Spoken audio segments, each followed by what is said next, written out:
Everyone. आज जो हम शुरू करेंगे, आपके जो मेथड बचते थे ना जो तो इसमें आपकी मेजरमेंट की प्राइस इलास्टिसिटी ऑफ डिमांड में, अब तक हमने क्या करा था कि हमने 3 मेथड पढ़ लिए थे लास्ट पार्ट में कि टोटल एक्सपेंडिचर मेथड, परसेंटेज और प्रोपोर्शनेट मेथड, और थर्ड था आपका कि पॉइंट इलास्टिसिटी मेथड, ग्राफिक या फिर ज्योमेट्रिक, आप इसको कुछ ही कह लें। यानी कि अब जो आपके बचते हैं कि लास्ट के 2 वाले जो आपके बचते हैं कि आर्क इलास्टिसिटी मेथड और रिवेन्यू मेथड। आज हम जो डिस्कस करेंगे वो इन दोनों मेथड्स के बारे में ही करेंगे। तो सबसे पहले जो हम शुरू करेंगे वो करेंगे हम आपका जो आर्क मेथड है उससे। आर्क जो मेथड था आपका, आर्क मेथड है, जैसे एक तो इसके नाम से ही कुछ पता चल रहा है कि आर्क होगा कुछ, कि आर्क मेथड जो होता है वो मेजर होता है average elasticity between 2 point on the demand curve, कि 2 पॉइंट है जैसे किसी भी डिमांड कर्व के ऊपर, जैसे ये कोई डिमांड कर्व है, इसके ऊपर एक तो कोई यहाँ पे पॉइंट है, एक यहाँ पे कोई पॉइंट है, इन दोनों के बीच की जो इलास्टिसिटी होगी ना, वो एवरेज करके अगर लें, तो जब वो मेजर करता है ना, वो मेजर करेगा ये मेथड, आर्क इलास्टिसिटी मेथड। सबसे पहले तो ये देख लेते हैं कि जो ये आर्क इलास्टिसिटी मेथड है ना, ये क्यों हमने, मतलब कि ये मेथड ही क्यों इजाद हुआ, कि ये मेथड जो निकला, कि पीछे भी हम 2-3 मेथड करके आए हैं, कि जैसे उनमें कुछ जो कमियां रही, और तो उन्होंने जो दिया कि ये मेथड मतलब उनसे बेटर है, कि इससे अच्छे से इलास्टिसिटी को मेजर करा जा सकता है, जो लास्ट वाले मेथड थे। जैसे कि हमने उस दिन करा था कल वाले पार्ट में, जैसे कि पॉइंट वाला मेथड करा था, कि point elasticity method. Point elasticity method क्या होता था कि वो किसी भी पॉइंट पे मेजर करी जाती थी, कि पॉइंट पे जैसे सपोज ये कोई पॉइंट है आपका ए पे वो मेजर होती है, तो क्या मेथड था उसका कि उसका एक फॉर्मूला होता था कि lower segment bye upper segment, कि इस पॉइंट की आपको इलास्टिसिटी पता चल गई। और सपोज सेम आपने अगर जैसे बी की पता करनी है, तो आप क्या करेंगे कि आपके पास वो पॉइंट इलास्टिसिटी में तो यही था कि फॉर्मूला लगाया कि upper lower segment bye upper segment, same वही कि इस पॉइंट की पता चल गई। जैसे सपोज ये इतना सा जो पार्ट है इसकी पता करनी है, उसके लिए आपके पास एक और मेथड था कि अगर प्रोपोर्शनेट या परसेंटेज मेथड है, कि आज किसी कमोडिटी का प्राइस इतना है तो आप इतनी डिमांड करते हैं, अगर कमोडिटी का प्राइस कम हो जाता है तो आपकी डिमांड जो इंक्रीज हो जाती तो वो इतनी हो जाती। वो जो चेंज आया है वो जो मेजर करता था, यानी कि जैसे कि सपोज ये कोई इतना एरिया हो गया कि किसी कमोडिटी की का इनिशियल प्राइस है, ये P1 है, जैसे इस पे आप इतनी डिमांड कर रहे हैं, Q1 को जो क्वांटिटीज है उनकी डिमांड कर रहे हैं, और प्राइस हो गया उसका कम। प्राइस कम होके अगर P2 होता है तो आपने क्वांटिटी डिमांड कर दी ज्यादा, ये बी पे कर दिया, आपने ए से बी पे पहुंच गए। तो ये जो मेथड था परसेंटेज मेथड आपका, जो कि प्रोपोर्शनेट मेथड था, जिससे आपको ये फॉर्मूला था कि change in Q by change in P into P by Q, और एक ये माइनस का, इस फॉर्मूले से आपने निकाल दिया। अब जो ये फॉर्मूला था ना, इसमें सबसे बड़ी प्रॉब्लम पता है क्या थी? इसमें सबसे बड़ी प्रॉब्लम थी कि इनिशियल पॉइंट किसको लेना है और फाइनल पॉइंट किसको मानना है। मतलब कि जैसे अभी मैंने ये बताया ना कि ये प्राइस है, तो आप इतनी क्वांटिटीज की डिमांड कर रहे हैं, कि P1 प्राइस पे आप इतनी क्वांटिटीज की डिमांड कर रहे हैं, यानी ए पॉइंट। उसके बाद अगर प्राइस कम होके आप P2 पे जो डिमांड करेंगे वो Q2 की करेंगे, यानी कि बी पॉइंट पे। या तो ये इस डायरेक्शन में अगर आते हैं ना, तो आपका इनिशियल पॉइंट है P1। और सेम अगर मैं ये कह दूं कि P2 पॉइंट पे आपने क्वांटिटी डिमांड करी Q2 की, बी पॉइंट आपका पहले है, और उसके बाद अगर प्राइस हुआ इंक्रीज, प्राइस इंक्रीज होके कितना हुआ आपका P1, P1 होते ही प्राइस बढ़ते ही आपने क्वांटिटी डिमांड जो है वो कर दी कम, यानी कि अब आप Q1 की डिमांड कर रहे हैं। तो ये जो था आपका कि आप यहाँ से यहाँ पहुँच गए, तो अब हम कहाँ पे गए कि ए पॉइंट है ये, कि अब हम बी से ए पे गए, कि जब मैंने इसको इनिशियल प्राइस मान लिया ना, तो हम फाइनल प्राइस आपका ये हुआ, फाइनल क्वांटिटी डिमांड यहाँ यहीं पे हुआ, इनिशियल प्राइस और इनिशियल क्वांटिटी डिमांड ये था। और जब हम इसको इनिशियल क्वांटिटी डिमांड और प्राइस मान रहे हैं, तो फाइनल वाले ये हो जाएंगे। मतलब ये नीचे से ऊपर आ रहा है और ऊपर से नीचे जा रहा है।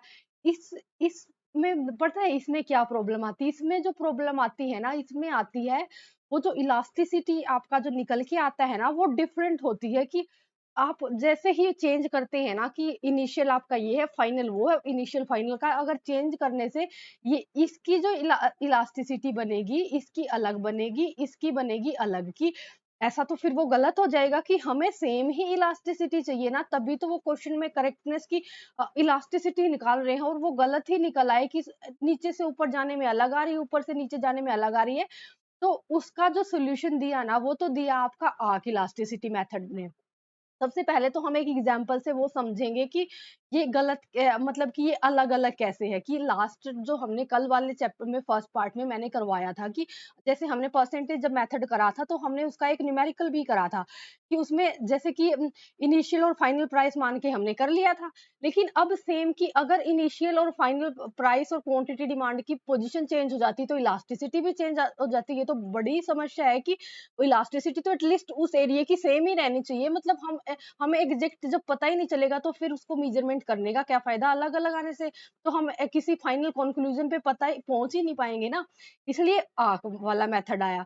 आर्क इलास्टिसिटी से पहले अब ये प्रोपोर्शनेट के में कल हमने ये वाला एग्जांपल लिया था। एग्जांपल जैसे अगर हम इसको ऐसे ड्रॉ करें ना, ये है जैसे कि इसने कह दिया कि suppose price of ice cream rupees 5 की, सपोज यहाँ पे कोई 5 प्राइस है आपका, 5 पे आप कितनी डिमांड कर रहे हो, आप 1 कप की डिमांड कर रहे हो।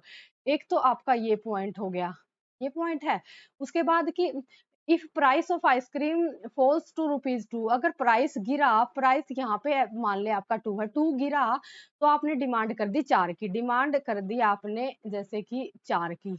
ये हो गया, ये हमने इसको ड्रॉ कर दिया। जैसे ये है कि अब जब हम 5 को आपका इनिशियल प्राइस मान लें, तो इनिशियल क्वांटिटी डिमांड है आपकी जो है 1 बनेगी। यानी कि ये पॉइंट ए है, ये पॉइंट बी है। या तो हम नीचे ऊपर से नीचे जाएँ, एक बार फिर जाएँगे हम ऊपर से नीचे से ऊपर। नीचे से ऊपर कैसे, कि ये आपका इनिशियल, ये फाइनल। एक बार ये इनिशियल, एक बार फाइनल, और दोनों की इलास्टिसिटी निकालेंगे कि क्या ये बात सही है कि इनकी इलास्टिसिटी डिफरेंट आती है। अगर वो इलास्टिसिटी आपकी सेम आई ना, तो कोई आपको आर्क इलास्टिसिटी पढ़ने की ज़रूरत नहीं है। लेकिन अगर दोनों केस में ऊपर से नीचे जाते टाइम नीचे से ऊपर जाते टाइम जो ये कि अलग-अलग इलास्टिसिटी आ गई ना, फिर आपने पढ़ना पड़ेगा आर्क इलास्टिसिटी मेथड, क्योंकि उसमें आप ऊपर से नीचे जाएँ, नीचे से ऊपर जाएँ, मतलब उस एरिया की जो इलास्टिसिटी है ना, वो सेम रहती है इन दोनों के बीच की आर्क वाले मेथड में। सबसे पहले कि अगर हम P को आपका मान लें P इनिशियल 5, एक बार कि हम A से B जा रहे हैं, तो P आपका इनिशियल प्राइस है जो है वो 5 है, और यहाँ पे आपकी इनिशियल क्वांटिटी डिमांड है वो 1 होगी कि 5 पे आप 1 की डिमांड कर रहे हैं, तो A वाले पॉइंट से। उसके बाद आपका जो P1 बना दैट इज़ आपका है 2 हो गया कि 5 से आप 2 पे आए, आपका जब डिक्रीज़ हुआ है, और Q1 जो आपका बना है दैट इज़ 4 की। अब आप पहले ये वाला केस डिस्कस कर रहे हैं ए टू बी, ध्यान से देखें आप। और इलास्टिसिटी का जो फॉर्मूला होता था हमारा, वो होता था कि माइनस का sign into change in Q by change in P into P by Q, जो कि हमने कल डिस्कस करा था। ये परसेंटेज मेथड वाला है कि माइनस का साइन तो ऐसे ही रहेगा, चेंज इन क्यू क्या होता है, Q1 minus Q, Q1 minus Q क्या होता है, Q1 है यहाँ पे 4 आपका, और क्यू है आपका यहाँ पे 1, यानी कि 4 माइनस 1, और डिवाइड बाय क्या, change in P. Change in P क्या होता है भाई, P1 minus P, P1 minus P क्या, 2 माइनस 5, यानी कि 2 माइनस 5। और यहाँ पे P बाय क्या होता है, इनिशियल जो प्राइस और इनिशियल जो डिमांड है। इनिशियल प्राइस आपका 5, इनिशियल डिमांड है आपकी 1, 5 डिवाइड बाय 1। यहाँ पे माइनस का साइन है आपका, 4 माइनस 1 गया 3, और आपका 2 माइनस 5 गया माइनस ऑफ 3, और 5 बाय 1। ये 3 से 3 हो जाएगा, माइनस से माइनस हो गया, यानी कि यहाँ आ गई आपकी 5 इलास्टिसिटी जो कि ग्रेटर देन 1 है, यानी कि यहाँ पे तो आपकी डिमांड आई मोर इलास्टिक इस पॉइंट पे। तो यानी कि अगर आप ए टू बी जाते हैं, तो आपकी जो डिमांड है मोर इलास्टिक है। अब अगर हम बी से ए गए, बी से ए अगर हम गए, तो बी पे जो आपकी बी वाला जो पोजीशन है, उस पे जो प्राइस और डिमांड होंगे, अब वो आपके होंगे इनिशियल, यानी कि बी पे जो प्राइस है, बी पे क्या प्राइस है, बी पे प्राइस है आपका 2 रुपए, और वहां पे आप कितनी डिमांड कर रहे हैं, वहां पे आप 4 यूनिट्स की, 4 कप जो आइसक्रीम के कप है उनकी डिमांड हो रही थी। बी इनिशियल अब बी है आपका, बी पे आपकी 2 प्राइस पे आप 4 की डिमांड कर रहे हैं, और P1 अब बी के बाद आप बी से ए पे जब आप गए, अब ये वाला केस डिस्कस हो रहा है। ए पे जाते ही आपको पता चला कि अगर प्राइस इंक्रीज होता है 5 रुपए की, प्राइस बढ़ गया, यहाँ पे आपका प्राइस हुआ है इंक्रीज की 2 से 5 हो गया। प्राइस बढ़ते ही आपने क्वांटिटी डिमांड कर दी कम, यानी कि अब आप 1 कप ले रहे हैं, यानी कि अब गए आप ऊपर की साइड। अब यहाँ पे भी देख लेंगे कि क्या बनेगी इलास्टिसिटी। आपका फॉर्मूला क्या था, change in Q over change in P into P by Q. अब माइनस का साइन तो रहेगा ही रहेगा। चेंज इन क्यू क्या है? चेंज इन क्यू है आपका Q1 minus Q. Q1 minus Q क्या बना? 1 माइनस 4। तो 1 माइनस 4 और divide by change in P क्या है आपका? चेंज इन P होता है P1 माइनस P, यानी कि 5 minus 2। 5 minus 2 into P by Q initial वाले होंगे। अब आपका B पॉइंट वाला इनिशियल है। इनिशियल क्या है यहाँ पे? 2 बाय 4। इनिशियल प्राइस है 2, उस पे क्वांटिटी डिमांड हो रही है 4। अब माइनस का साइन तो ठीक है यहीं पे रहेगा, और उसके बाद 1 माइनस 4 कितना बना है? Minus of 3। और 5 माइनस 2 कितना बना है? 3 बना है। और 2 बाय 4। अब देखिए 3 से 3 कट गया, और माइनस माइनस 2 माइनस है तो वो मल्टीप्लाई में है, वो पॉजिटिव हो जाएगा। यानी कि अब यहाँ पे है आपका 2 बाय 4। 2 बाय 4 को अगर 2 से इसको वो करेंगे तो आपका बच जाएगा 1 बाय 2। 2 2 जा 4 होता है तो 1 बाय 2 बचेगा। 1 बाय 2 कितना होता है? 0.5, यानी कि ये जो इलास्टिसिटी है अब आपकी लेस देन 1 है। यानी कि यहाँ पे आपकी डिमांड है लेस इलास्टिक। यानी कि ये क्या बात हुई कि अगर आप ऊपर से नीचे आते हैं तो आपकी डिमांड मोर इलास्टिक है, और नीचे से ऊपर जाते हैं तो आपकी लेस इलास्टिक है। मतलब ये वाली बात कि इनिशियल और फाइनल पॉइंट आपका प्राइस का और क्वांटिटी डिमांड का चेंज होते ही आपकी जो इलास्टिसिटी है उसमें चेंज आ रहा है। ये जो प्रॉब्लम आई थी आपकी आई थी प्रोपोर्शनेट मेथड में। उसके बाद इसी प्रॉब्लम को दूर करने के लिए जो आपका मेथड इजाद हुआ वो आया आपका आर्क इलास्टिसिटी मेथड की। अब जब हम आर्क इलास्टिसिटी मेथड से इसको निकालेंगे ना, तो आपके जो इलास्टिसिटी ऑफ डिमांड निकलेगी, ऊपर से नीचे जाओ, नीचे से ऊपर जाओ, उसमें ये वाली दिक्कत नहीं आएगी, इलास्टिसिटी सेम रहेगी। उसके लिए एक फॉर्मूला है। आपने मतलब कई बार अगर डेरिवेशन में, जैसे आपका एग्जाम है एमसीक्यूज बेस्ड है, आपके में तो एमसीक्यूज आना, अगर या तो फॉर्मूला ही डायरेक्ट पूछेगा या कोई क्वेश्चन आएगा तो सोल्व करना आएगा। तो अगर आपको डेरिवेशन में थोड़ा सा मुश्किल लगे तो आप कर लेना कि आपको फॉर्मूला याद कर लेना। अदरवाइज ऐसी डेरिवेशन भी उसकी मुश्किल नहीं है।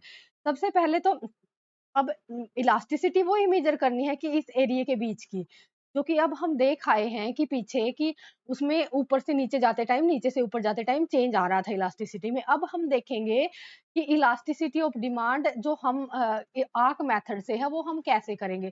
एक तो यही फॉर्मूला आपका जो शुरू वाला, शुरू में जो हमने बेसिक जब इलास्टिसिटी ऑफ डिमांड पढ़ा था कि क्या फॉर्मूला होता था कि percentage change in demand by percentage change in price. की प्राइस इलास्टिसिटी ऑफ डिमांड क्या होता है कि प्राइस में कितना चेंज आ रहा है, किसके कारण? डिमांड के कारण। की वो वही तो चेंज हम इसको मेजर करते हैं। तो अब डिराइव करेंगे हम आर्क वाला इलास्टिसिटी वाला जो फॉर्मूला है, अब इसके फॉर्मूले की मदद से। सबसे पहले तो अब हम इस ये फॉर्मूला भी हम कर चुके थे। ये जो आपका फॉर्मूला होता था जो प्रोपोर्शनेट मेथड में आपका निकला था परसेंटेज में, कि change in Q by change in P into P by Q. तो ये जो फॉर्मूला निकला था आपका, ये हो गया आपका परसेंटेज से निकला है। अब ये जो फ़ॉर्मूला है इसमें आप करें कि जो आपका इस नेक्स्ट इस वाले पार्ट में यहाँ से यहाँ हम आए, हमने क्या करा कि चेंज इन क्वांटिटी वाला एक साइड रख लिया और प्राइस वाला एक साइड रख लिया, कि change in Q over Q, जो कि यहाँ प्राइस बाय क्वांटिटी था ये वाला, ये क्यू हम इधर ले गए और प्राइस हमने इस साइड रख लिया। इसमें कुछ नहीं करा, ये बस इनके ये जो ये इसका यहाँ पे चेंज करा है कि इसको यहाँ रख लिया, इसको वहाँ रख लिया।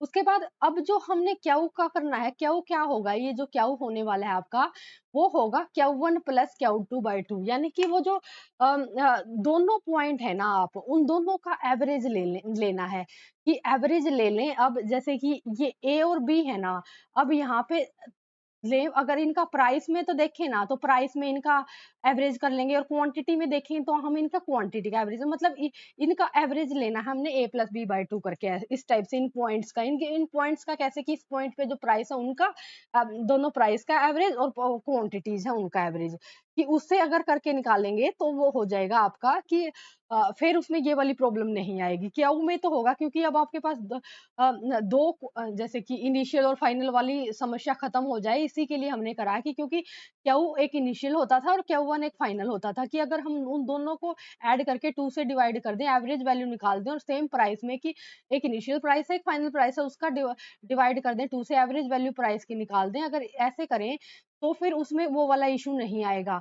कि change in Q divide by Q की जगह अब हमने क्या रख दिया, Q1 प्लस Q2/2 इनटू, और अब हमने प्राइस जो P है आपका, P की जगह क्या रख दिया, P1 प्लस P/2, मतलब वो उनका एवरेज ले लिया। अब जब हम इस फॉर्मूले को अच्छे से हमने सिंप्लीफाई करा, तो चेंज इन क्यू तो है आपका, चेंज इन क्यू और चेंज इन P तो आपके रहेंगे ऐसे के ऐसे, और डिवाइड बाय 2 है, डिवाइड बाय 2 यहाँ भी है, तो ये 2 से तो 2 कैंसिल हो जाएगा। यहाँ पे बचा Q1 प्लस Q, यहाँ पे बचा P1 प्लस P, मतलब कि ये जो बचा आपका, ये आ गया आपका यहाँ पे, कि ये जो फाइनल फॉर्मूला है आपका आर्क इलास्टिसिटी मेथड का, ये फॉर्मूला फाइनल है। आपने आर्क इलास्टिसिटी के लिए रखना है इस फॉर्मूले को याद। अब इस फॉर्मूले को अगर हम उसी वैल्यू में पुट करें आपकी, जो हमने लास्ट वाला अभी जो न्यूमेरिकल करा है, देख लेंगे कि अब उसमें, क्योंकि अब तो आपके पास कोई भी वो नहीं है ना कि आपको इनिशियल और फाइनल जो आपका वो है उसका तो झंझट ही खत्म है। अब आपके पास कोई इनिशियल फाइनल प्राइस और इनिशियल फाइनल क्वांटिटी कुछ नहीं है कि अब इनकी एवरेज आपने लेनी है। अब ये है आपका फाइनल जो है। अब इससे हम जो इलास्टिसिटी निकालेंगे, वो जो आपका लास्ट अभी जो हमने क्वेश्चन करा है, फिर देखेंगे कि आपका वो क्या निकलता है, मतलब उस अब फिर जो फाइनल आपकी जो इलास्टिसिटी बनती है वो क्या निकलती है। एक बार तो देखें, एक बार थोड़ा सा साफ कर लें ताकि यहाँ पे हम करें तो अच्छे से वो लिखा जाए, आपकी समझ भी आ जाएगी। वहां पे तो आपकी इलास्टिसिटी जो है वो डिफरेंट डिफरेंट आ रही थी कि दोनों पॉइंट से ऊपर से नीचे गए, नीचे से ऊपर गए। अब जब आपका फॉर्मूला आर्क वाला है, जो इससे देखेंगे कि हम इससे आपकी इलास्टिसिटी कैसी बनेगी। इससे इलास्टिसिटी का जो ये फॉर्मूला है, ये क्या है आपका, change in Q by change in P तो है ही है, और वो P बाय क्यू होता था, वहां पे आपने क्या करना है, P1 प्लस P, और क्यू की जगह क्या करना है, Q1 प्लस क्यू, यानी कि दोनों का उसका एवरेज लेना है। तो अब बस हम ये थोड़ा सा रह गया, हो ही गया है। इसको और एक बार करके दिखा देंगे कि न्यूमेरिकल में ये आएगा तो ये कैसे बन जाएगा। सबसे पहले तो आपने लिखना है जैसे कि फॉर्मूला ही क्या है। फॉर्मूला है जो ये है आपका कि change in Q by Q1 plus Q into P1 plus P by change P in, और ये माइनस तो है क्योंकि वो तो है, तो रिलेशनशिप इनका नेगेटिव ही ना। अब अगर P, सपोज हमने P मान लिया 5, कोई मान लो, कोई फर्क नहीं पड़ता कि इनिशियल प्राइस आपका 5 है, उस पे आप कितनी क्वांटिटी डिमांड कर रहे हैं, क्या क्या वो कर रहे हैं यहाँ पे आप 1 कप की। अगर आपका प्राइस जब हुआ डिक्रीज, डिक्रीज होते ही प्राइस हो गया कम होके आपका हो गया 2, और आपने क्वांटिटी डिमांड कर दी डिक्रीज, यानी कि अब आप कर रहे हैं 4 कप की डिमांड। अब सेम इस वैल्यू को कर दें आप उस फॉर्मूले में पुट, की चेंज इन क्यू तो होता है आपका कि Q1 minus Q. Q1 minus Q क्या है, 4 माइनस, माइनस का साइन तो देखिए रहेगा ही रहेगा। Q1 माइनस क्या होता है, क्यू 4 माइनस 1, 4 माइनस 1, और नीचे क्या है Q1 plus Q, Q1 plus Q क्या है 4 प्लस 1, 4 प्लस 1 इंटू में P1 प्लस की P क्या है, P1 प्लस P है 2 प्लस 5, 2 प्लस 5, एंड आपका उसके बाद है P, change in P, change in P क्या होता है P1 minus P, that means 2 minus 5, 2 minus 5। अब माइनस का साइन ठीक है बाहर ही है। उसके बाद 4 माइनस 1 कितना बना 3, 4 प्लस 1 कितना बना 5, 2 प्लस 5 कितना बना 7, और 2 माइनस 5 कितना बना -3। माइनस से तो देखें माइनस हो गया कैंसिल, और अब ये जो हुआ 3 से 3 हो गया, तो ये वैल्यू आई आपकी 7/5। 7/5 कितना बना कि ये जो वैल्यू है आपकी, अगर हम इसको डेसिमल में करें, 5 डिवाइड बाय 1, 1.4 के नियर अबाउट बनेगी। हाँ, हाँ, 1.4, यानी कि अगर ये 1.4 बना है, दैट मीन्स वो क्या है आपका ग्रेटर देन 1 है, यानी कि जो फाइनल आपकी जो ये डिमांड आई है, ये मोर इलास्टिक ही है। ये आपका इसका फाइनल की आर्क इलास्टिसिटी से भी हमने कर दिया है। उसके बाद जो आपका इलास्टिसिटी का जो इसके बाद हम जो करेंगे वो आपका करेंगे लास्ट वाला मेथड, जो कि है आपका रिवेन्यू मेथड। कि अब रिवेन्यू मेथड क्या है, रिवेन्यू मेथड होता है जो मिसेस जॉन रॉबिन्सन थी, उन्होंने दिया था, उन्होंने कहा था कि जो इलास्टिसिटी है उसको हम रिवेन्यू के थ्रू भी कैलकुलेट कर सकते हैं। अब मतलब कि जो इसको मेजर कर सकते हैं हम एवरेज और मार्जिनल रिवेन्यू के थ्रू। सबसे पहले तो देखिए आपको पता होना चाहिए रिवेन्यू, जो रिवेन्यू होता है ना वो आपके जैसे 3 टाइप का होता है, total revenue, marginal revenue and average revenue. ये होता है प्रोड्यूसर की सेंस में, यानी कि फर्म्स जो प्रोड्यूस करती हैं उनकी सेंस में। टोटल रेवेन्यू क्या होता है? टोटल किसी फर्म ने कितना जो अपना प्रोडक्ट सेल कराना, वो जो होगा वो टोटल होगा, यानी कि जितना जितना वो प्राइस था वहां पे अवेलेबल, उस प्राइस पे उसने जितनी क्वांटिटीज सेल कर दी ना, वो हो जाएगा उसका टोटल रेवेन्यू। की प्राइस इंटू क्वांटिटी होता है कि उसने टोटल जितनी क्वांटिटी सेल करी। उसके बाद होता है मार्जिनल। मार्जिनल होता है कि सपोज उसने एक क्वांटिटी सेल करी, उसके बाद उसने 2 करी, 3 करी, मतलब एक एडिशनल चेंज कराना कि एक के बाद जब उसने 2 करी कि एक और एडिशनल जब वो चेंज हुआ तो ऑब्वियस सी बात है ना कि मार्जिनल में भी कुछ चेंज आया, मतलब टोटल में भी कुछ चेंज आया होगा, तो वो कुछ तो निकला होगा कि टोटल आपका कितना इंक्रीज हुआ है। कि एक क्वांटिटी पे सपोज आपको टोटल 20 मिल रहा है, अगर 2 क्वांटिटी लेने के बाद आपका हो जाए सपोज कि 42 हो जाए, कि यानी कि जो दूसरी क्वांटिटी है उसका जो 42 माइनस अगर 20 करें, दैट मीन्स आपको 22 का जो मार्जिनल चेंज आया है, कि उससे आपको सेकंड जो एडिशनल चेंज करने से जो एडिशनल जो रेवेन्यू में जो चेंज आया है ना, कि टोटल रेवेन्यू में, वो हुआ आपका मार्जिनल रेवेन्यू, यानी कि TRN-1 की फर्स्ट वाले में जो टीआर था टोटल रेवेन्यू था, और अगले बार में जो रेवेन्यू आया उसका जो चेंज की एडिशनल यूनिट लेने से आपके टोटल रेवेन्यू में जो चेंज आया वो हो गया मार्जिनल। और एवरेज होता है कि पर यूनिट पे आप निकालें कि per unit value, per unit revenue कितना आया है फर्म का, कि पर यूनिट हर बार जब उसने सेल करी कि एक क्वांटिटी सेल करी तो पर यूनिट रेवेन्यू उसका कितना है, 2 करी है तो एक एक का उन दोनों का कितना है, कि पर यूनिट जब मेजर करते हैं वो होता है आपका एवरेज रिवेन्यू। और जो एवरेज रिवेन्यू होता है वो किसी भी फर्म का होता है डिमांड का, वो डीडी होता है। तो उन्होंने कहा मिसेस जॉन रॉबिन्सन ने कि इसको हम रेवेन्यू मेथड से भी निकाल सकते हैं। एक तो सबसे पहले फॉर्मूला ही आपको ज़्यादा अगर डेरिवेशन नहीं याद, आपको समझ नहीं आता, वो चीज़ें नहीं आती, लेकिन देखें करवा तो देंगे, वो मुश्किल नहीं है, मैं करवा दूँगी, आसान सी है। लेकिन आपके जो आना है क्वेश्चन तो वो तो डायरेक्ट आएगा कि कौन से मेथड की क्या-क्या चीज़ें दी हुई है, कौन-सा उसपे फॉर्मूला लगेगा, कि इलास्टिसिटी ही निकालनी है। तो फॉर्मूला तो ये है कि इलास्टिसिटी ऑफ डिमांड की AR by AR minus MR की, ये फॉर्मूला दिया उन्होंने मिसेस जॉन रॉबिन्सन ने, कि ये ये फॉर्मूला जो है इसकी मदद से भी हम इलास्टिसिटी को निकाल सकते हैं। अब ये फॉर्मूला डिराइव कैसे हुआ, मेन बात तो ये है ना कि ये देखेंगे कि हम कि average revenue divide by average revenue minus marginal revenue, ये हो गया आपका इलास्टिसिटी ऑफ डिमांड का एक फॉर्मूला। अब ये कैसे निकला? सबसे पहले तो देखें कि आपको पता है ये जो होता था आपका, यहाँ पे देखें, ये कोई आपका आपका जो डीडी होता है ऐसे ही होता है, इनवर्सली ड्रॉ होता है। जो डीडी होता है वो ही होता है आपका एआर, और एआर और जो ये पोर्शन होता है इसका हाफ जो डिवाइड होता है, मतलब कि इसके हाफ में जो बनता है वो आपका एमआर बनता है, मार्जिनल जो इसका होता है। तो यही सेम इन्होंने यहाँ पे प्लॉट करे हुए हैं डायग्राम पे, कि ये आपका है एआर और ये यहाँ पे है एमआर।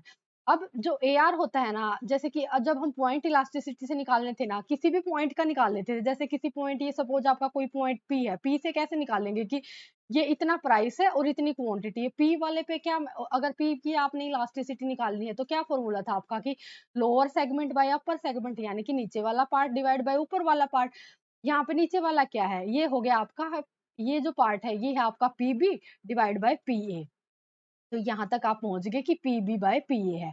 अब ये जो ट्रायंगल है ना आपके एईपी, यहाँ पे जो ट्रायंगल है, ये जो ये वाला जो ट्रायंगल है देखें, ये एईपी, ये जो ट्रायंगल है ये वाला, हाँ, ये एईपी और पीएमबी, ये जो ट्रायंगल है पीएमबी, ये जो ट्रायंगल है ये आपके हैं सिमिलर ट्रायंगल। अगर ये सिमिलर ट्रायंगल है तो इनकी जो साइड्स होंगी ना, इनका जो रेशियो है वो इक्वल होगा। कैसे कि जब पीबी बाय पीए, पीबी ये वाला PB by PA is equal to किसके होगा, पीएम, पीएम ये वाला है और डिवाइड बाय एई, यानी कि दिस डिवाइड बाय दिस, ये है आपका पीबी बाय पीए और ये है आपका पीएम और डिवाइड बाय आपका एई। यहाँ तक आपने पहुंच गए।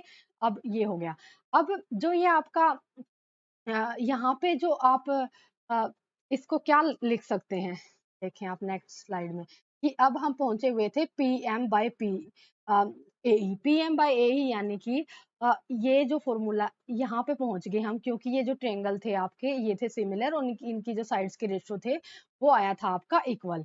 अब एक बार मैं इसको कर दूं साफ, ताकि क्योंकि आगे से जो समझना रहेगा ना वो इसी फॉर्म इससे ये इसमें ताकि दिख जाए सारे पॉइंट अच्छे से।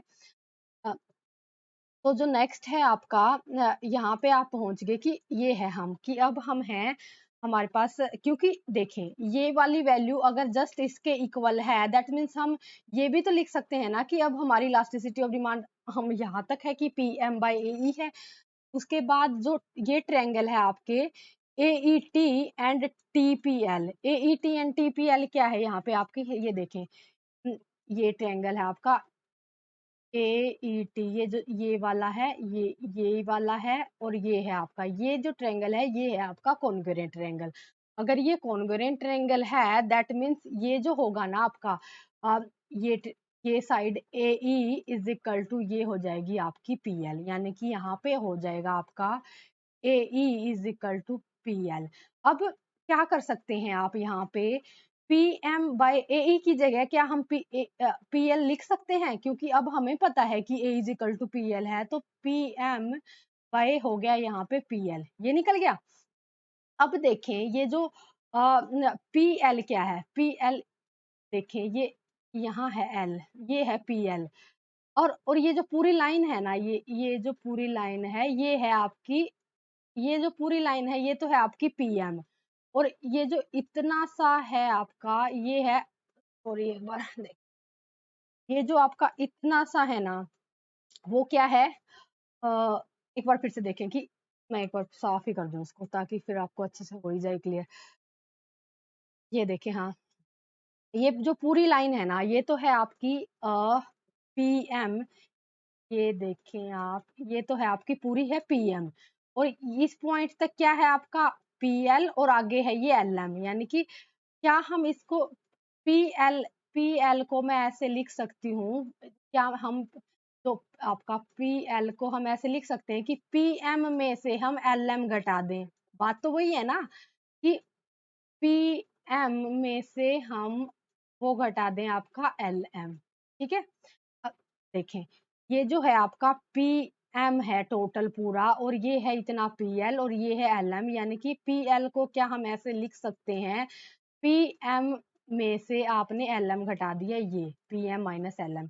अब सेम आपने ये यही यही करना है कि ये जो है आपका पी एम और पी एल की जगह हमने रख दिया, पी एल की जगह हमने क्या रखा, P M P M minus L M. अब जो पीएम है ना, ये देखिए अब पीएम क्या है यहाँ पे, फिर से एक बार इसको साफ कर दें हम,